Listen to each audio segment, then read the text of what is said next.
Welcome back to Giants Mania, and welcome back to football season, basically, as training camp starts on the 27th. That's tomorrow. For most of you watching, it's probably today because I'm uploading this late tonight. But anyway, so Giants news. What's happened recently? So Kadarius Toney, the Giants' first-round pick, of course, has not gotten off to the best start, obviously, with missing his shoes. He had to leave OTAs at one point, I believe. And now he's on the COVID list. And so far, he's asymptomatic, which is a good thing. Hopefully, it's a minimal stay. I think it's like 10 to 14 days. I forget what the timetable is, but hopefully he's back as soon as possible. Gets that chemistry together with Daniel Jones, of course.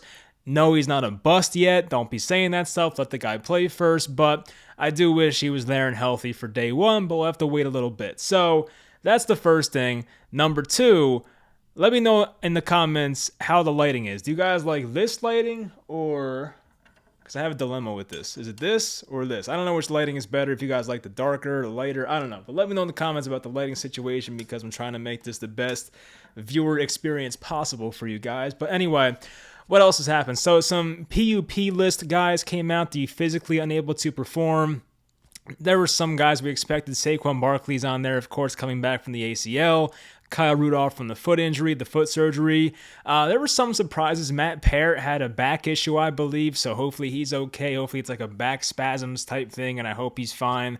By week one, of course, he should be okay. O'Shane Ximines was a surprise. He had a hamstring issue. I was not really aware about that one. And O'Shane Ximines, believe it or not, may be on the roster bubble this year because the Giants have a lot of depth at that outside linebacker position. They don't really have anyone great, but they have a lot of depth there. So the third-round pick of a couple years ago may be a surprise cut if he can't get on the field. You guys know me. If you know me from a while ago, I was a big O'Shane Ximines fan, so I do hope he makes it back, but I would not be shocked if he was cut because he can't get healthy, but we'll find out if he's able to make it back from the preseason and hopefully have a good showing in training camp and the preseason. But I'm pretty sure that's it for the surprises. We'll get into 10 storylines surrounding the Giants heading into training camp. Of course, these can change as the training camp goes on, preseason goes on, as the season goes on. Some of these we will not know until the season's over. So let's get into them. Number one, we're going to start with the offense. We're going to have number one, Daniel Jones. Can he prove he's the franchise quarterback of the New York Giants? So the Giants have given him a much better situation than what he's had the past couple years. Of course, in 2019, he comes in. They trade his number one wide receiver, Odell Beckham. They replace him with Golden Tate. Golden Tate had some okay moments for the Giants. He had some decent moments, but overall, it was a contract I wish we never gave out. He had Sterling Shepard, who's been kind of on and off the field, but Shepard is, the Giants are a better team when Shepard's there, of course. But Daniel Jones was not in an ideal situation last year. The Giants' offensive line, since Daniel Jones has been here, has not been a good offensive line. It's probably been bottom 5, bottom 10 in the league since Daniel Jones has been here. And we hope that this youth movement of the Giants with the offensive line, hopefully these young guys get better in 2021. I've told you guys before, I expect a big turnaround from Andrew Thomas. Hopefully Matt Parrott is solid at right tackle. Hopefully either Shane Lemieux, Will Hernandez, or even both have really solid years at guard. And then, of course, Nick Gates at center hopefully, gets a little better, but he was fine last year. So Daniel Jones is given a pretty decent opportunity here. Now, the offensive line's in question and Jason Garrett's in question. Those are the two things that could hold Daniel Jones back, but there's really no excuses with the wide receivers or the weapons. You give him his running back, Saquon Barkley. You give him a wide receiver one in Kenny Golladay. You give him Kadarius Toney, who I think is going to be a slot receiver when he's in there, and then Sterling Shepard, Darius Slayton, guys like that on the outside. John Ross, maybe a David Sills, maybe who's the guy we got from the Niners last year? I forget his name now. Dante Pettis, maybe someone like that. So he has weapons at his disposal, not even including, Evan Engram and Kyle Rudolph, guys like that. So he has basically every weapon you could ask for. It just depends if the guys up front can block for him, if Jason Garrett is actually calling good plays this year for route concepts. I mean, the running game was okay last year. I really can't complain about that, especially for how bad the offensive line was, plus Saquon Barkley being out. The running game was not that bad, but the route concepts were terrible at times. So it's the offensive line, it's Jason Garrett, and it's Daniel Jones. Can he, within himself, play at a higher level? I think we all can admit that Daniel Jones needs to play better at times. Daniel Jones has had some really good games and some really awful games. He has to be more consistent and play well for majority of the games this year. So the problem was that in 2019, a lot of his great performances came against terrible defenses. I made a video about that after his rookie year. aware how his best games came against Washington, the Jets, the Lions, and some other crap team. I think the Buccaneers, they had a terrible secondary at that point. I know they got much better. They're a Super Bowl team now, I get it. But at that time, they were a really bad secondary. So Daniel Jones needs to play better against elite competition. Now, the Giants have a pretty tough schedule for the most part. It could be worse, but there are tough teams on there, especially on the road. So Daniel Jones has to play better against these better teams. So that's number one. Number two, Saquon Barkley returning off the ACL surgery, injury, whatever you want to call it. Of course, he got hurt in week number 2 last year, in like the very beginning of the second quarter. Didn't do much in week 1. He had one nice run in week 2, and then, he got hurt. So right when you felt like he was finally starting to get things going, he went down. So it was terrible timing. I guess if you're going to tear an ACL in a lost season where you're 6-10, you're better off doing it early in the season. So at least he did it in week 2. We're not sure if he's going to be back for week 1. If I had to put money on it, I'm going to say he's going to be there week 1. Not sure if he'll get the full 25, touches type workload. I do expect him to be playing, though, week 1. He'll be active, in my opinion. We'll find out. I'm not a doctor. I'm just speculating. I feel like with Saquon and, his massive legs and the way this guy, his body, I feel like he'll heal pretty quick as compared to most people. So I do think Saquon's going to be there week 1. I could be wrong, but that's just my guess. But Saquon Barkley, when healthy, as you know, top 5 running back in the league, top 3, you can even say number 1. I guess Derrick Henry has that right now, but I'm not going to argue too much because Saquon Barkley is ridiculously talented. You may have different opinions about the pick. I certainly do, but he's on the Giants roster, and he's hopefully going to have a great year if this line can block for him and he can stay healthy. Right now, he's had some injuries in the past, of course. He's missed a lot of games the past 2 years, missed about 3 or 4 the year prior in 2019, missed 15 or 14 technically last year. Needs to stay healthy, needs to stay on the field, but if he's there, I have no concerns. He'll be great. Number 3, the offensive line, plus Andrew Thomas, the former number 4 overall pick, in his second year. So the offensive line, as I mentioned earlier, a lot of young guys. I think everyone on the offensive line is probably below the age of 25, 26. There's a lot of young guys there. You got rid of Zeitler, who was the older guy in his lower 30s, but he's out. Andrew Thomas is in his early 20s. Matt Parrott, same thing. Nick Gates might be in his mid-20s. Will Hernandez is mid-20s, and Shane Lemieux is probably early 20s. So realistically, the oldest guy on this offensive line might be Nick Gates, who might be 25 or 26. So they have a very young offensive line, obviously. They do have a veteran, Zach Fulton. I'm sure they have some other guys for depth pieces. Nate Solder, of course, who hopefully won't have to play this year, but if he does, he could play left tackle, right tackle. But the Giants are definitely displaying a lot of confidence in this offensive line group. Outside of Zach Fulton, they really did not improve the offensive line. I think 99% of Giants fans expected them to take an offensive lineman in the draft. I was hoping for a Ben Cleveland in round 3. That never happened. The Giants really feel confident in this offensive line group. If the offensive line fails, they have no one to blame but themselves, but hopefully they are right in evaluating the offensive line, and hopefully they have a really good year. As I did a video in the past, PFF ranked the offensive line for the Giants 32nd, which is last in the NFL, entering the 2021 season. So obviously they do not have much confidence in this Giants offensive line, but hopefully they prove some people wrong. But as I said, I think Andrew Thomas has a very good year in 2021. I have a lot of confidence in him. Maybe I'm stupid for that, but from what I saw from him at Georgia, he played very well in a handful of games last year. He played injured most of the year, if not all of last year. I think he has a very good bounce back year, and if he doesn't, that's definitely concerning for what's supposed to be your future left tackle. But I hold out hope that Andrew Thomas will have a very good year in 2021. Number 4, Jason Garrett, does his offense improve in year 2 in New York? So Jason Garrett, when he was brought over here, it was not a signing or a hire, I should say, that a lot of us were excited for. I think we looked back at some of his, track record with the Cowboys. They put up good offensive numbers, but you have to remember the guys he was dealing with. Tony Romo, yes, he was not really a playoff performer, but Tony Romo he was crazy talented, very good quarterback. Dez Bryant, Miles Austin, Ezekiel Elliott, a great offensive line for most of his time there. He had every weapon at his disposal and a good quarterback, Dak Prescott. So Jason Garrett had a very good group there when he was calling plays or when he was the head coach / offensive coordinator. So now he comes to New York, where the Giants obviously were not as talented as some of those Dallas rosters in the past last year, and the Giants really couldn't get anything going offensively. They were terrible in the red zone. They were one of the worst teams in explosive plays, getting big plays downfield. And it's sad because Daniel Jones, based on the numbers, was one of the better deep ball passers in the league last year, but the Giants would refuse to go downfield. It was very weird. Hopefully we see more of that next year, but Jason Garrett needs a change in his philosophy. The Giants are one of the bottom teams in the league in motion before the snap. We see some other teams like the Niners, the Rams, the Chiefs. They do a lot of pre-snap motion and throw defenses off. Most teams that have good offenses are doing that. I know the Buccaneers did not do that, but they have Tom Brady, so that's kind of an exception. So the Giants really need to update their offense. I think Jason Garrett's kind of behind the times, and hopefully with, I think his name is Russ Callaway. I could be wrong, but they brought him in to help with the play calling. Freddie Kitchens is there as well. And Freddie Kitchens had that one really good half a season with Baker Mayfield back in 2018, was Baker's rookie year.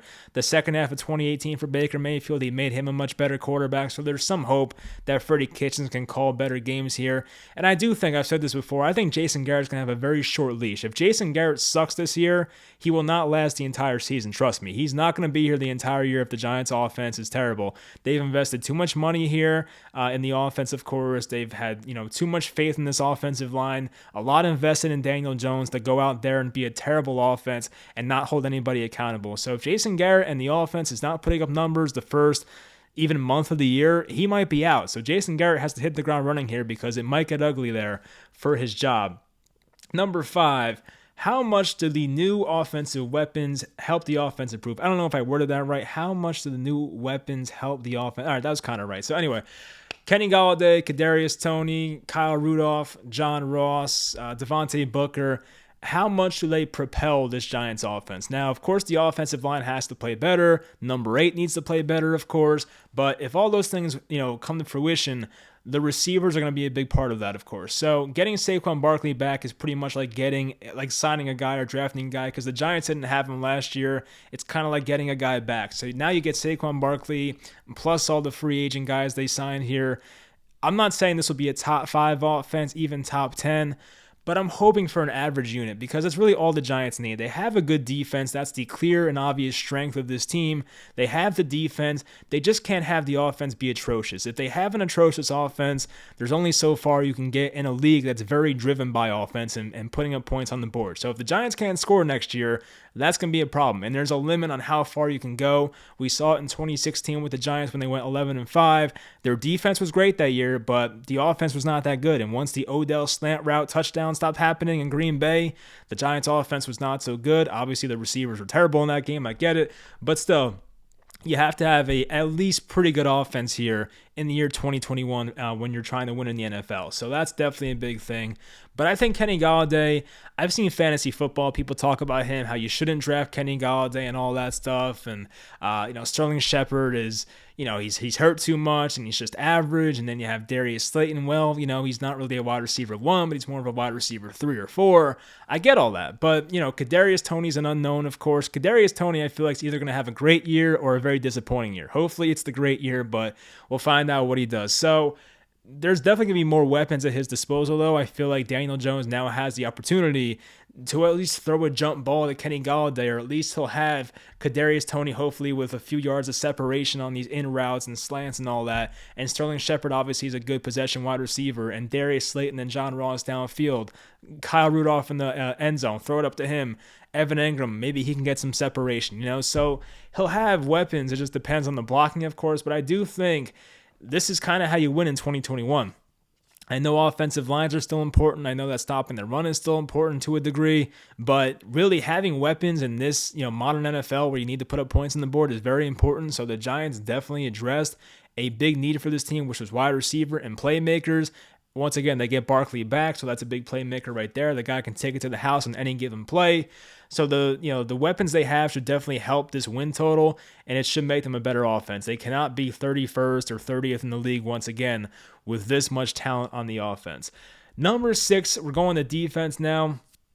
Is Patrick Graham going to be more aggressive? So Patrick Graham had more of a reputation of being an aggressive guy when he came here, but due to the lack of a cornerback 2 last year, to put it nicely, the Giants really couldn't be that aggressive with blitzes. They were at times, and sometimes it worked out very nicely, but when you have Corey Ballantyne and Ryan Lewis and who'd they have last year? Julian Love. I do like Julian, but, guys like that, the first 2, you really can't be too aggressive because they'll pick on that guy all game, and the wide receiver 2 is going to go off, of course. We saw that happen last year at some points. So I think with now Adoree Jackson there signed, and they have guys like Darnay Holmes, and they have the third-round pick, Aaron Robinson, they have James Bradbury, of course. Xavier McKinney can guard just about anybody.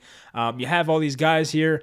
They should be more aggressive with blitzing the linebackers and kind of blitzing some safeties sometimes. I want to see Jabril Peppers aggressive at the line of scrimmage. I want to see Blake Martinez rush the passer more, things like that. So hopefully he will be more aggressive with a better secondary this year. Number 7, this is a big one. Which pass rushers step up consistently? So the Giants have a very, as I said, it's a very busy group. It's a lot of people. We'll go down the list real quick. I have the names. We have Oshane Ximines, Lorenzo Carter, who's once again on the PUP list. Actually, no, he's not. I was actually, that's a surprising one. I forgot to mention that. He was not on the PUP list coming off an Achilles tear or Achilles injury, so that was good to see right there for Lorenzo Carter. They have guys like Azeez Ojulari, of course, Ifeadi Odenigbo, Ryan Anderson, Elerson Smith, so they have a lot of names there. You guys know I don't think Ryan Anderson's that great. They have Carter Coughlin, who's more of an inside linebacker now they're listing him as, so we'll see what position he plays in preseason. But Lorenzo Carter coming off a tough injury, we'll see what he is. I feel like sometimes we overrate Lorenzo Carter. I want to see more from him consistently, but he has talent, so if he puts it all together and stays healthy, there's a chance he has a good year, of course. I have a good feeling about Azeez Ojulari. I liked him a lot. Surprised he fell to pick number 50, whatever it was, 50 or 51. So that was great value. Hopefully he's healthy this year and puts up good numbers. I do think he's a perfect scheme fit. We know that. So I think Azeez Ojulari, he might start. He has a very good chance to start on this team and put up a 5, 6, 7 sack season, maybe more if we're lucky. So hopefully Azeez Ojulari is a big impact edge rusher for this team. I like Ifeadi Odenigbo. The Giants can probably use him at defensive end as well with his size, but probably an outside linebacker for the most part. I do like him as kind of like this energizer player, kind of like what Marcus Golden was for the Giants, can rush the passer situationally. He's a pretty decent run stopper, but better at rushing the passer. So I do like Ifeadi Odenigbo. You guys know I like Oshane Ximines, but once again, he has to be healthy, has to make the team first. So Oshane Ximines is a question mark. But it's kind of like you can basically ask like who's going to lead the Giants in sacks this year, and you might get like 5 different answers. Like the obvious one is Leonard Williams because he had 11.5 last year. But if I worded the question like which edge rusher has the most sacks for the Giants this year, you might get 4 or 5 different answers. Now for Elerson Smith, I don't see him playing that much this year. I could be wrong about that one, of course, but I look at him as more of a project. He was kind of a late bloomer. He grew a lot in his like late years or early 20s, I should say. He grew a lot. He went from like, what was his size? He grew a lot, though. I forget how tall he was, but there was a stat about how much he grew in a certain amount of time. But, you know, he's kind of more of a raw project type guy, but he can make some impact at some points this year. But I don't really expect him to be a starter at any point this year. Hopefully I'm wrong, though, because Elerson Smith has a lot of upside and potential. I like that. It just might be, you know, we might have to wait till next year is what I'm saying for Elerson Smith. Now, who plays next to Blake Martinez? So, of course, Blake Martinez was a really good player for this team last year, had a whole bunch of tackles, and you know he was everywhere all over the field. But they have Carter Coughlin now at inside linebacker, Tay Crowder, Mr. Irrelevant, and Reggie Ragland. I feel like those are the main 3 guys who could play next to Blake Martinez. As you guys know, this is a 3-4 defense. You're going to have 2 inside linebackers. Blake is one of them. Who's the second guy? Now, if I had to guess, and I could be wrong, I'm starting to change my mind here as the days go on. My original thought was that they were going to have Blake Martinez and Reggie Ragland to start, but as time goes on, I feel like it might be Blake Martinez and Tay Crowder. I don't know. I still have to decide about that one, but I would not be shocked if Reggie Ragland was the guy next to Blake Martinez in week 1. I don't know how long that will last for. I think, you know, in week 2 or 3, we might see Tay Crowder there. But I think Reggie Ragland, based on the experience and being a veteran, he may have a legit shot to start for this team and actually surprise us. Because Reggie Ragland, although he does not do great in coverage, he does really well at everything else. So he should be okay. He's not the fastest guy, I get that, but he's a very sure tackler, just like Blake Martinez. I kind of feel like those guys, you know, kind of mirror each other a bit. So their playing styles are very similar, which might not be a good thing. But Blake Martinez, Reggie Ragland, they don't miss many tackles. They're good against the run, so they are pretty good at blitzing. So there is some upside with guys like that. But I do think for the most part, it's going to be Tay Crowder by the season's end. But I think in week 1 or early on, it may be Reggie Ragland, the guy who is starting next to Blake Martinez. Now we're on to number 9. Tons of talent in the secondary. So this is the group for the Giants I am most confident in. I feel very good about this group, of course. James Bradberry. I love Darnay Holmes, the slot guy. Julian Love. Sam Beal, Rodarius Williams, Logan Ryan, Jabril Peppers, Xavier McKinney, who I'm a big fan of, Adoree Jackson. They still have Isaac Yiadom, Aaron Robinson. Like, there is so much talent here. Like, I feel like some of their worst guys would be decent starters on other teams. Like, you have, Aaron Robinson could probably start on some teams. You have Isaac Yiadom, who could probably start for maybe a handful of teams. You have Xavier McKinney, who would start for a lot of teams.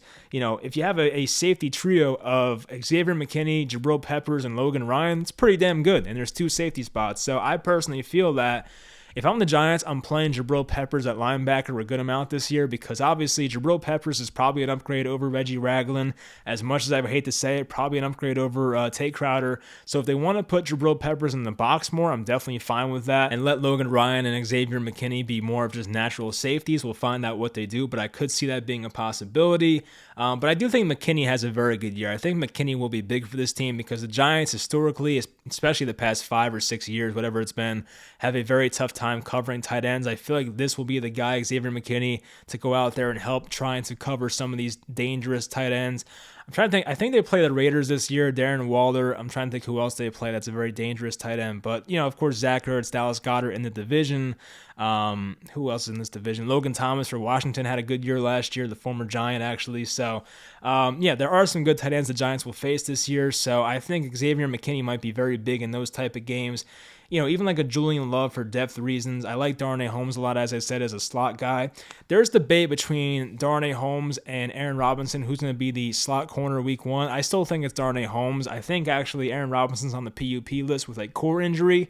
Not sure how that injury happened, so right now he's behind the 8 ball. But I've always thought that coming into this year that Darnay Holmes was going to be the week 1 slot guy. That could change if Holmes does not play well, but I'm personally confident that Holmes is going to be a good player. I like him a lot, so I think he'll be fine. And, of course, Adoree Jackson, James Bradberry. We know who they are when they're healthy. James Bradberry is going to be fine. He'll be a top 10 corner in football, hopefully, once again in this defense. But Adoree Jackson's really the main guy. He might be, like, the biggest X factor on this defense right now because if Adoree Jackson, like, when you have 2 really good corners in the NFL, especially nowadays, the passing league, once again, a lot of points on the board, it is such a competitive advantage to have like 2 or 3 really good corners. And then once again, I'm a big fan of Darnay Holmes. James Bradberry, we know who he is. If those 2 guys are really good and you have Adoree Jackson, it's going to be tough to beat. You know what I mean? So like maybe you could run on the Giants, but they have Dexter Lawrence once again. They have BJ Hill. They have Leonard Williams. It's tough to run on those guys as well. Blake Martinez. Like, it's going to be tough to beat the Giants. The only downside with this defense is they don't have an alpha pass rusher. So I saw some people said we should trade for Chandler Jones. I personally wouldn't go that route. It's going to cost, a 3rd round pick, a 4th round pick, maybe multiple picks. He's 31. He's making $20 million next year, 1 year remaining. I would not go the Chandler Jones route, although I think he's a tremendous player. I love him, but I just don't think it makes sense for the Giants right now. The Giants literally have $2 million in cap space. I don't know how that's going to work, but I think they have enough, they have enough guys in this edge rushing room to like hopefully have 1 or 2 guys break out, whether it's Ojulari or, Afadi Adenabo, Lorenzo Carter, or even like Ellerson Smith. Hopefully somebody breaks out and has a great year. That would definitely make this defense a whole lot scarier. So we'll find out. But I feel very good about this secondary. It will be tough for opposing quarterbacks and opposing wide receivers to get open against these guys, hopefully. And number 10. Can the defense replicate another really good season? So I know that we saw the Giants defense last year finish as a top 11 unit. If you go by yards per game, I think they were 11th or 12th, right next to Chicago. So it was a pretty good year for the Giants defense. Obviously, they definitely exceeded expectations because last year at this time, we all thought the offense was going to be the strongest part of the team, and it was the opposite. The defense ended up being the best part of the Giants as a team. So this year, can the defense replicate another really good season or even get better? Now, I always say, proceed with caution because defensive regression is real in the NFL. it's very, very difficult to replicate a really good defensive season. That's why the Seattle Seahawks Legion of Boom was the outlier. They were like the number one defense for 3 years in a row. But we see teams like Jacksonville 2017, they reverted back to like number 5 or 6 the next year. Chicago went from 1 to like 5 or 6. It's very hard to replicate a really good defensive season. It just is. And I think the Giants got better on defense, so they should improve. But I'm saying if they happen to regress a bit, it wouldn't shock me, because that's how the NFL works. That's kind of just how it goes. But the Giants did add more talent. There are young guys who are hopefully better this year. So if the Giants get better, that's kind of what we should expect, honestly. So if the Giants get better, it wouldn't shock me. But defensive regression is a real thing, and hopefully we don't face that. Hopefully the Giants take another step forward and not backwards. We'll find out. But a lot of it comes down to Leonard Williams. Will he play well on a big contract? We'll find out about that. If he can replicate another double-digit sack year, get a ton of pressures, the Giants defense should be fine. But if Leonard Williams reverts back to the 2019 version where he's just getting pressures and not finishing the play, not as much of an impact player, then I shouldn't say impact player, but just not finishing the job and getting the sacks, then that's going to be a problem. So Leonard Williams has to play like a $20-something million per year player. That's definitely a big part of it. But the Giants defense has a ton of talent. There's no reason to believe why they can't be a top 7-8 unit in football, maybe 5 if we're getting crazy, but it is possible based on the talent they have. So that will do it. We've been going for a while here. This is a 25-minute video. Holy goodness. All right, so anyway, if you guys made it to the end, I appreciate it. I might do another video similar to this, like right before the season starts, of like storylines heading into the 2021 season, not just training camp. So if you guys want that in the future, let me know. I might do a video answering some of your guys' questions. I might do like one of those community page question type things. I enjoy answering your guys' questions. Of course, the record prediction videos coming out at some point. The hype video, I love making hype videos, especially this year, because this year's actually, there's some expectations, so that'll be fun. I'll try to make it very good for you guys and very exciting. But there will be a bunch of other stuff coming out. There's a lot of rumors going around. Should the Giants trade for Deshaun Watson? I say yes, but everyone's got their own opinion on that. Well, of course, Watson has to be clean first. Like, Watson can't be suspended for an entire season. Like, I want to make sure he's okay and not in any legal trouble. But if Watson's not suspended, I would trade a lot for that guy. I'm just saying. But anyway, that'll do it for this video. Hopefully you guys enjoyed, and I'll talk to you guys next time.